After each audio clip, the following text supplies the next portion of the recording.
बरगढ़ जिला पाइकमाल बादिकोटा राजकुमार सिंह बरिहा नोडाल सरकारी उच्च विद्यालय प्रधान शिक्षकों नाँ दुर्नीति अभियोग। चलित 10म श्रेणी परीक्षा समय एडमिट कार्ड प्रति 100 टंका और बोर्ड सर्टिफिकेट प्रति 300 टंका नहीं अभियोग आसी।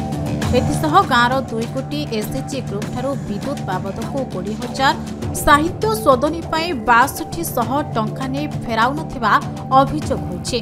एने प्रथमे बरगढ़ डीओ पाखरे लिखित होइतिला।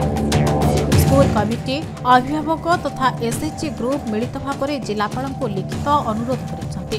एहार तदंत करी दोषी को दंड दिया जाऊ बोली कहिसेंति। समस्या वाला आमे हमर हेडमास्टर जो छात्र छात्री ठारू एडमिट कार्ड बेले 100 और बोर्ड सर्टिफिकेट बेले 300 और एसएचजी ग्रुप नु 2टी पर्याय घा 20,000 और घा 6,200 नहीं छन। सेटा आमे बरगढ़ डीएम को आमे गत 23 तारीख आमे लिखित अभियोग करितिलु, किंतु इनक्वारी करिथिले पैगमाल बीओ।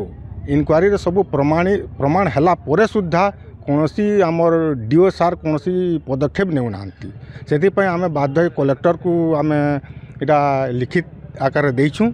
जदि 7 दिन मध्य जदि किसी पदक्षेप नहीं नेले आमे तामने हाईस्कूल के बंद करमु, ताला मारमु।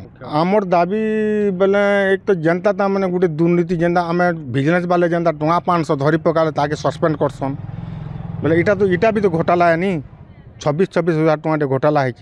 फिर एसएचजी ग्रुप नु नैचन पैसा बोले से अनुसार जदि आमके संतोषजनक तामने ताके ये करबार कथा आमे के जनाले तो आमे जानी पारमु कि से केन कार्यानुष्ठान कॉलेज खाली ट्रांसपोर्ट कर देले थोड़े हेबा है कि से केनसी गोटे पनिशमेंट दरकार ताको है कि जेनता कि कौनसी स्कूल रे एंता ई प्रकार केनसे तामने के खराब काम नहीं करबेन है कि इटा सारा उड़ीसार सब स्कूल के भी जानी रखबार कथा जे केनसी मास्टर भी भविष्य में कैसे लांच फाइन नहीं नेबार कथा।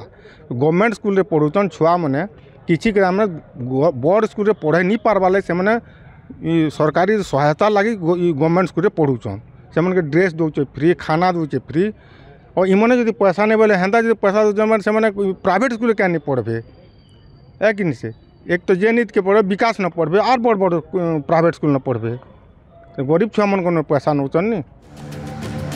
बरगढ़ हरिश्चंद्र भोई रिपोर्ट खबर ओडिशा।